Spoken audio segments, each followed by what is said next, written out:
Selamat datang kembali di pembahasan kita.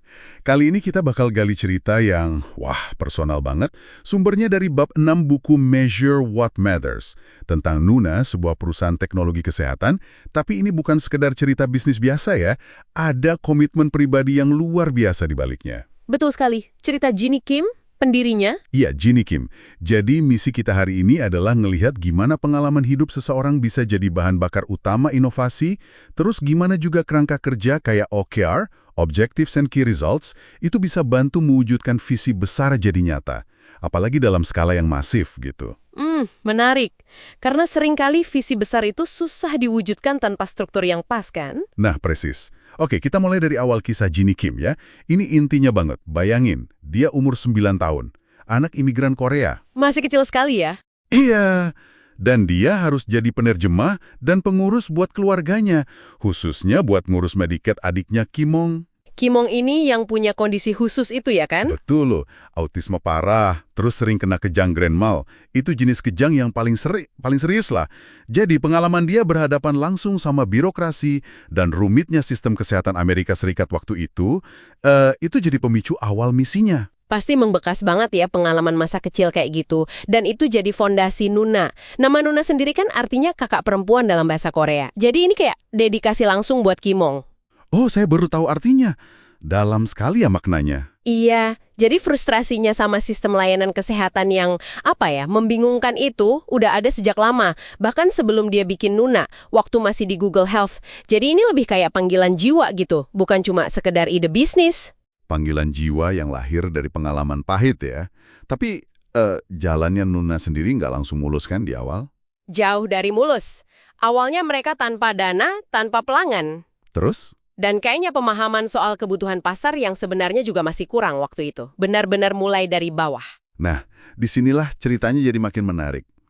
Tiba-tiba, Nuna ini, perusahaan yang relatif kecil, bisa menang kontrak gede banget. Kontrak dari CMS, ya, Centers for Medicare and Medicaid Services. Ya, tugasnya gila sih.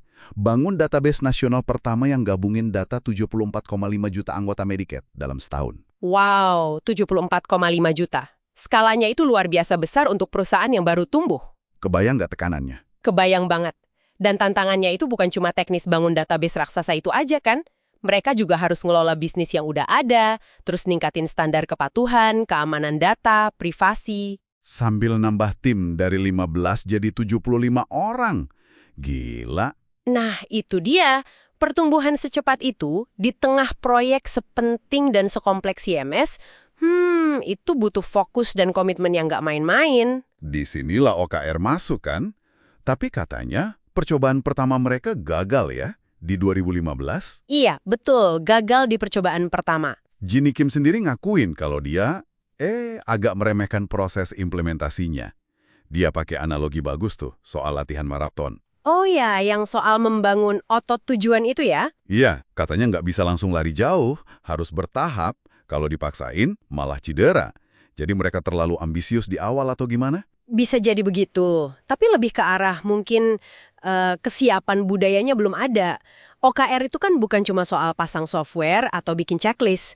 Perlu komitmen dari semua level, perlu transparansi, perlu disiplin buat terus nge-track dan adaptasi. Jadi bukan cuma soal alatnya, tapi cara pakainya dan budaya di baliknya ya? Tepat. Mungkin awalnya fokusnya lebih ke memasang sistemnya, tapi belum ke membangun kebiasaan kolektif soal kenapa kita pakai ini dan bagaimana cara efektifnya. Ini pelajaran penting sih. Oke, terus gimana mereka bisa berhasil di percobaan berikutnya? Apalagi pas lagi di tengah tekanan proyek CMS yang segitu besarnya. Nah, pas mereka coba lagi dan akhirnya berhasil, OKR ini jadi kayak wan jangkar. Di tengah badai kompleksitas proyek CMS itu, OKR ngasih arah yang jelas. Yang menarik itu bukan cuma OKR bikin fokus ya, tapi bagaimana OKR bantu mereka bikin keputusan sulit. Maksudnya? OKR itu kan memaksa kita milih prioritas. Jadi, tim Nuna harus secara sadar bilang, enggak ke banyak inisiatif lain yang mungkin bagus juga, tapi nggak sepenting tujuan utama mereka saat itu. Jadi alat untuk memprioritaskan sumber daya secara disiplin gitu ya? Betul.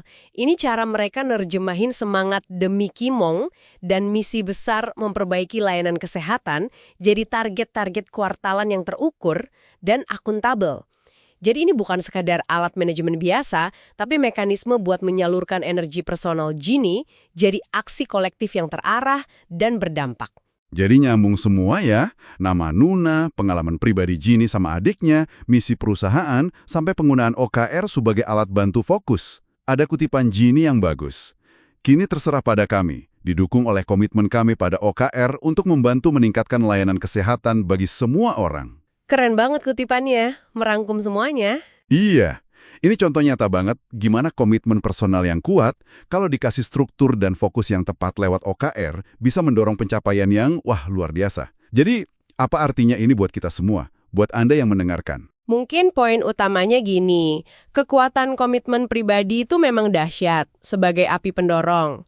Tapi api itu perlu disalurkan biar nggak padam atau malah membakar kemana-mana. Apalagi pas menghadapi tantangan skala besar kayak proyek CMS itu. Nah, disinilah peran struktur kayak OKR jadi penting banget. Buat jaga fokus, mastiin akuntabilitas, dan nerjemahin visi besar jadi langkah konkret yang bisa dijalankan.